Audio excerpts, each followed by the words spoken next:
दोस्तों, जरा सोच के देखो क्या होगा अगर दो लोग सिर्फ सपने में मिलते हो एंड रियल लाइफ में उन दोनों ने एक दूसरे को कभी देखा भी ना हो और सपने में ही उन्हें प्यार हो जाए। सो इस मूवी की स्टोरी भी कुछ इसी तरीके की है, जिसकी शुरुआत होती है एक लड़के से जिसका नाम है निक और वो अपनी माँ के साथ रहता है। निक की माँ चाहती है कि वो जल्दी से अपनी लाइफ में सेटल हो जाए और वह किसी अच्छी लड़की को डेट करना शुरू कर दे। बट निक एक आर्किटेक्ट है और वो अपनी ही लाइफ में बहुत ज़्यादा बिजी रहता है। अब आगे की स्टोरी में हम देखते हैं कि निक की माँ उसे फाउंटेन पर ले जा रही है। जब निक और उसकी माँ फाउंटेन की तरफ जा रहे होते हैं तभी वहाँ पर उन्हें एक लड़की दिखाई देती है जिसका नाम है जूलिया, जो कि 15 साल के बाद अपने शहर में वापस लौट कर आई है। और जूलिया भी एक आर्किटेक्ट है। जब निक छोटा था तो वह जूलिया को बहुत ज़्यादा पसंद करता था और आज 15 साल बाद जब वो एक दूसरे को मिलते हैं तभी उन दोनों में बात होती है और निक जूलिया को अपना विजिटिंग कार्ड भी देता है। अब निक की मॉम कहती है कि तुम्हें जूलिया के साथ मिलकर बात करनी चाहिए, बट निक इस बात को यह बोलकर टाल देता है कि मॉम, मैं उस समय सिर्फ 12 साल का था। तभी वहाँ पर निक की बहन भी आ जाती है जिसकी 2 बेटियां भी हैं।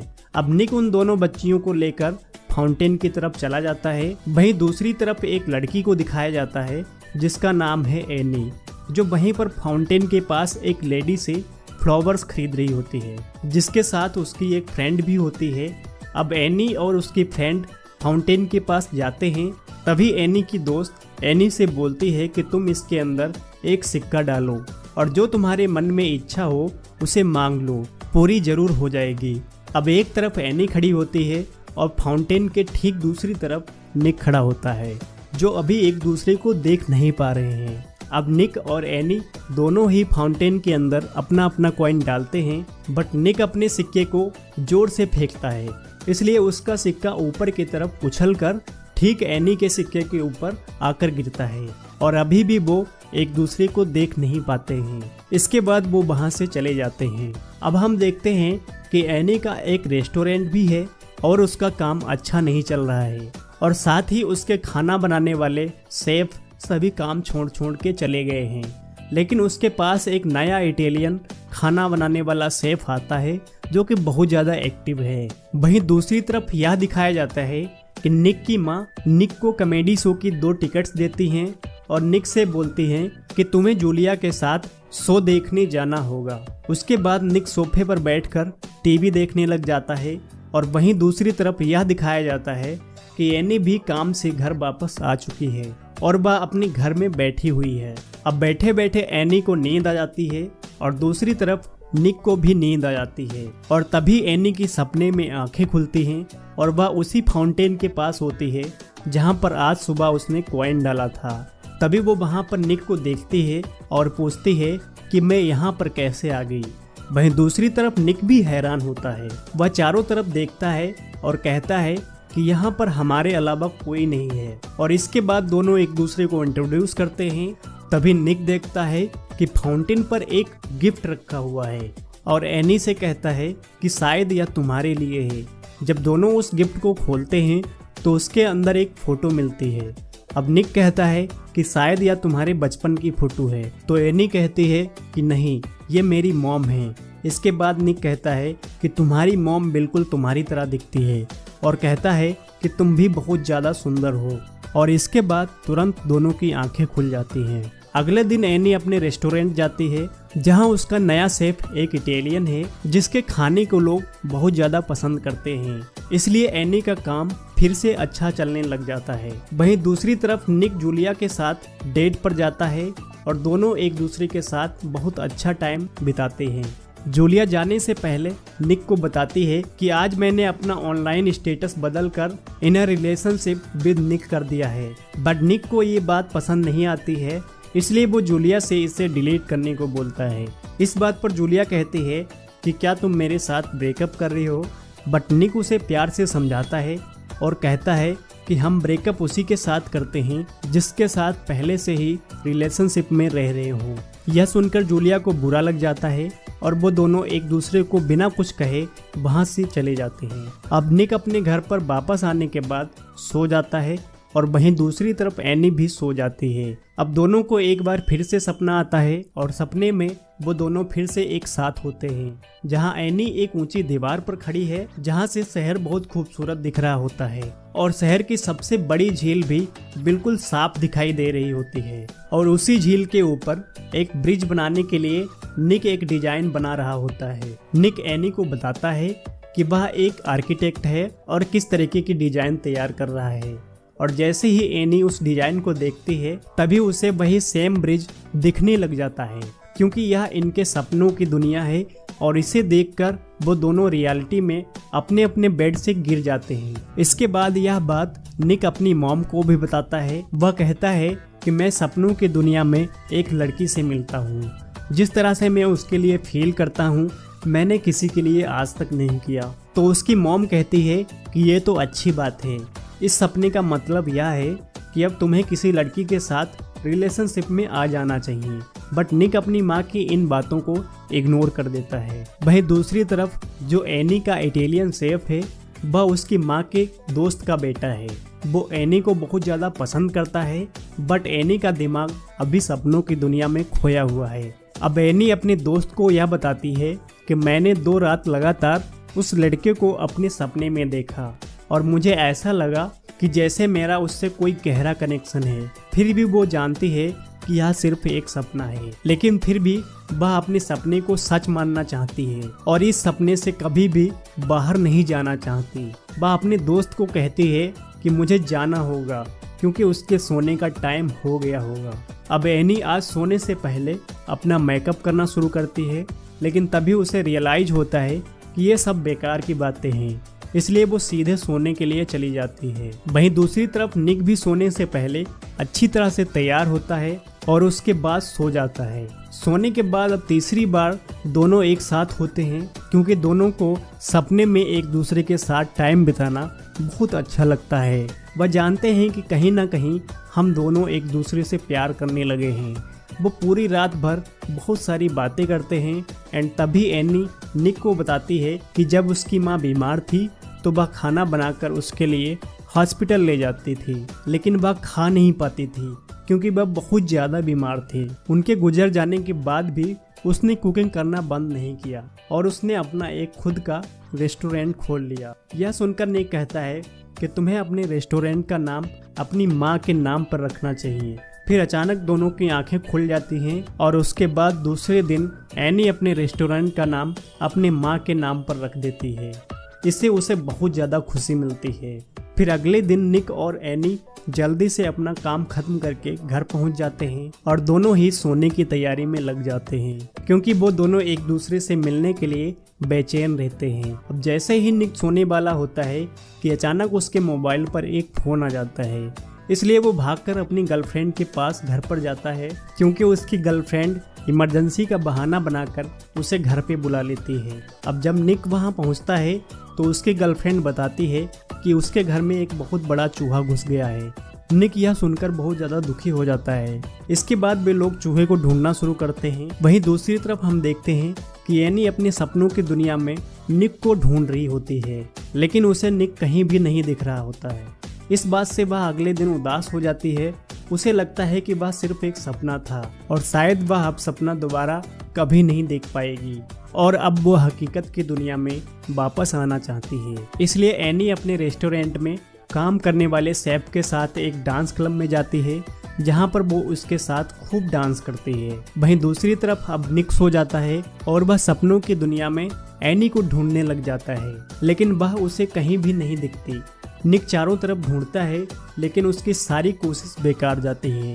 तभी उसकी आंखें खुल जाती हैं और निक भी आज बहुत ज़्यादा अपसेट हो जाता है। इसलिए वह अपने दोस्त को बताता है कि आज रात में मैं सो नहीं पाया और जब अगले दिन मैं सोया तो वह लड़की मुझे सपने में कहीं नहीं मिली, क्योंकि ये मेरी गलती थी, मैंने ही उसे खो दिया। और इस तरह उसे लगता है यह सब एक भ्रम था। शाम को जब वो अपने घर पहुंचता है तो वहां पर उसकी गर्लफ्रेंड यानी जूलिया मिलती है, जो उससे कहती है कि रात को हमें डिनर करने बाहर चलना चाहिए। हालांकि निक का कोई ऐसा प्लान नहीं होता है, लेकिन उसके कहने पर वह बाहर चला जाता है। वो दोनों एक रेस्टोरेंट में जाते हैं और वो उसी रेस्टोरेंट में जाते हैं जो रेस्टोरेंट एनी का ही है। Can I I get you started with the drink? लेकिन खाने का ऑर्डर लेने के लिए एनी वहाँ पर नहीं आती, उसकी दोस्त आती है। निक अपने फूड का ऑर्डर देता है। इसके बाद जो उसके पास डायरी होती है उस पर स्केच बनाना शुरू कर देता है और वो उसी फाउंटेन का स्केच बना रहा होता है जिसके अंदर उसने सिक्का डाला था। साथ ही उस डायरी में उस ब्रिज का भी स्केच होता है जिसे वह कंपटीशन के लिए बना रहा होता है और वह अपनी गर्लफ्रेंड को बताता है कि ब्रिज बनाने का जो कंपटीशन है मैं उसके फाइनल राउंड में पहुंच चुका हूं। तभी निक बाथरूम चला जाता है और ठीक उसी समय एनी उनका ऑर्डर लेकर वहां पर आ जाती है, लेकिन निक इस समय वहां पर नहीं होता है और जैसे ही एनी ऑर्डर देकर वापस चली जाती है तुरंत निक बाथरूम से वापस अपनी टेबल पर आ जाता है और ये सब एक्सीडेंटली होता रहता है। इस तरह वहाँ पर कई बार ऐसे मौके आते हैं जब वो दोनों एक दूसरे को देखने वाले होते हैं, लेकिन किस्मत उनका साथ नहीं देती और जब सभी कस्टमर्स चले जाते हैं तब एनी उस टेबल पर जाती है जहाँ पर निक बैठा हुआ था। उसे वहाँ पर 2 पेपर मिलते हैं जिन पर स्केच बने होते हैं। उन दोनों स्केचेस को देखकर एनी हैरान हो जाती है। वह अपने साथ काम करने वाली लड़की से पूछती है कि यहाँ पर कौन बैठा था। उसकी दोस्त उसे बताती है कि यहाँ पर एक लड़का बैठा था और उसके साथ एक लड़की थी। यह सुनकर एनी यहाँ से सीधा फाउंटेन के पास जाती है क्योंकि उसे लगता है कि शायद यह कोई संकेत है और जब वह वहाँ पर पहुँचती है तो वहाँ बेंच पर एक औरत बैठी होती है। यह वही औरत होती है जो यहाँ पर पहले फूल बेचती थी। जब वह लेडी एनी को देखती है तो उसे पूछती है कि क्या तुम यहाँ पर अपने ड्रीम बॉय को ढूंढने आई हो। यह बात सुनकर एनी हैरान हो जाती है। एनी उस लेडी को पहचान लेती है और पूछती है कि आप यहाँ पर क्या कर रही हैं। तभी वो लेडी बताती है कि जब भी मुझे नींद नहीं आती है तो मैं यहाँ पर आकर बैठ जाती हूँ और बोलती है कि मैं भी अपने सच्चे प्यार से सपने में मिलती थी, लेकिन वो केवल एक सपना ही था और अगर तुम्हारा प्यार सच्चा है तो यह सपना सच हो जाएगा। बट मैं तुम्हें एक ही बात बोलना चाहूंगी कि तुम सपनों की दुनिया को छोड़कर हकीकत की दुनिया में रहना शुरू कर दो, क्योंकि सपना सच नहीं होता। इसके बाद एनी वहां से चली जाती है और आज 6th नाइट पे जब दोनों सोते हैं तब एक बार फिर से एनी और निक अपने सपनों की दुनिया में मिलते हैं और इस बार एनी निक से ज्यादा बात नहीं करना चाहती क्योंकि वो कहती है कि यह एक इल्यूजन है। इसके बाद एनी निक को उस फूल वाली लेडी की सभी बातें बताती है कि कैसे वो दोनों 7 रातों तक मिलते रहे और उसके बाद सब खत्म हो गया क्योंकि फूल वाली लेडी ने बताया था कि हम केवल 7 ही रात तक मिल पाएंगे और उसके बाद कभी नहीं मिलेंगे। लेकिन निक एनी की बातें नहीं मानता और बोलता है कि सब कुछ रियल है, तुम भी रियल हो और मैं भी रियल हूँ। इसके बाद उन दोनों की आंखें खुल जाती हैं। अब अगले दिन उन दोनों के पास एक आखिरी रात बचती है। सो नेक्स्ट नाइट जब उनके मिलने की आखिरी रात होती है तो उस रात को एनी नहीं सोती है क्योंकि वह इन सब चीज़ों से बाहर निकलना चाहती है। वहीं दूसरी तरफ हम देखते हैं कि आज रात को निक का भी कंपटीशन था और उसका फाइनल रिजल्ट आने वाला है, इसलिए निक अपनी दोस्त और अपनी गर्लफ्रेंड के साथ वहां चला जाता है जहां रिजल्ट अनाउंस होने वाला होता है। वहीं दूसरी तरफ एनी अपने रेस्टोरेंट में है और शेफ से बातें कर रही होती है। तभी वो कहती है कि अब मुझे जाना होगा क्योंकि आज अगर मैंने अपने प्यार को नहीं ढूंढा तो मैं उसे हमेशा के लिए खो दूंगी और वो वहां से चली जाती है। वहीं दूसरी तरफ निक के कंपटीशन का रिजल्ट अनाउंस होने वाला होता है, लेकिन निक अंदर से पूरी तरह से दुखी होता है कि आज 7 रातें पूरी हो चुकी हैं, इसलिए वह कभी भी एनी से सपने में नहीं मिल पाएगा। लेकिन वो उसे ढूंढना चाहता है, उससे मिलना चाहता है क्योंकि एनी ही उसकी जिंदगी का सच्चा प्यार है। इसके बाद निक वहां से सीधा फाउंटेन के पास चला जाता है जहां उसे याद आता है कि सपने में उसे एनी ने बताया था कि उसका एक रेस्टोरेंट भी है। इसलिए निक अपने मोबाइल में शहर के सभी रेस्टोरेंट्स के एड्रेस निकालकर वहां से निकल जाता है और जब निक वहां से निकलता है तभी उसका कंपटीशन वाला एनवलप भी वहीं पर गिर जाता है और इसके बाद जब एनी फाउंटेन के पास पहुंचती है तो उसे वो एनवलप मिल जाता है। इसलिए एनी भी उस कंपटीशन में पहुंच जाती है, लेकिन निक वहां पर नहीं होता है क्योंकि वह शहर के सभी रेस्टोरेंट में एक एक करके एनी को ढूंढ रहा होता है। एंड फाइनली वो एनी के रेस्टोरेंट में पहुंच जाता है और पूछता है कि क्या यह एनी का रेस्टोरेंट है। तो एनी के दोस्त बताती है कि हाँ, यह एनी का रेस्टोरेंट है और इसके बाद बिना कुछ कहे ही वहाँ से वह निकल जाता है। वहीं दूसरी तरफ उस कंपटीशन को निक जीत जाता है और जैसे ही निक का नाम अनाउंस किया जाता है तभी उसका दोस्त अपने दोनों हाथ खड़े कर देता है, जिससे एनी को लगता है कि यही निक है। बट सपने में तो असली निक अलग होता है, इसलिए एनी को लगता है कि उसके सपने वाला लड़का हकीकत में है ही नहीं। लेकिन जब उसका दोस्त विनिंग अवार्ड लेने स्टेज पर जाता है तो बताता है कि मैं निक नहीं हूँ, बल्कि मैं उसका दोस्त हूँ। वह यहाँ पर नहीं है, इसलिए उसके बिहाफ पर यह अवार्ड मैं ले रहा हूँ। तभी एनी उससे पूछती है कि निक कहाँ है। तब वो बताता है कि निक अभी कुछ ही देर पहले यहाँ से जा चुका है और ये सुनकर एनी वहाँ से निकल जाती है। अब एनी की दोस्त उसे कॉल करती है और बताती है कि तुम्हें यहाँ पर कोई ढूंढने आया था, लेकिन बिना कुछ बताए ही वह वहाँ से चला गया। यह सुनकर एनी फिर से फाउंटेन के पास जाती है तो वह देखती है कि वहाँ पर कोई बैठा हुआ है और जब एनी उसे पलट कर देखती है तो वो और कोई नहीं बल्कि निक ही होता है। अब जब निक एनी को देखता है तो वह पूरी तरह से हैरान हो जाता है। अब दोनों एक दूसरे के पास आते हैं और एनी निक से बोलती है कि क्या होगा अगर यह भी सपना हुआ तो। तभी निक एनी से कहता है कि यह पता करने का सबसे अच्छा तरीका है कि हम एक दूसरे को टच करें, क्योंकि अगर यह सपना हुआ तो टच करने के बाद हम दोनों की नींद खुल जाएगी। लेकिन उनकी नींद नहीं खुलती, क्योंकि यह सपना नहीं बल्कि हकीकत होती है। इस तरह उन दोनों को उनका सच्चा प्यार मिल जाता है और अगली सुबह हम देखते हैं कि दोनों उस फाउंटेन के पास बैठे होते हैं और इस तरह यहीं पर यह कहानी भी समाप्त हो जाती है। तो दोस्तों, उम्मीद करता हूँ आपको यह स्टोरी पसंद आई होगी। अगर जो आपको यह स्टोरी पसंद आई है तो इस वीडियो को लाइक कर देना और चैनल को भी जरूर सब्सक्राइब कर लेना।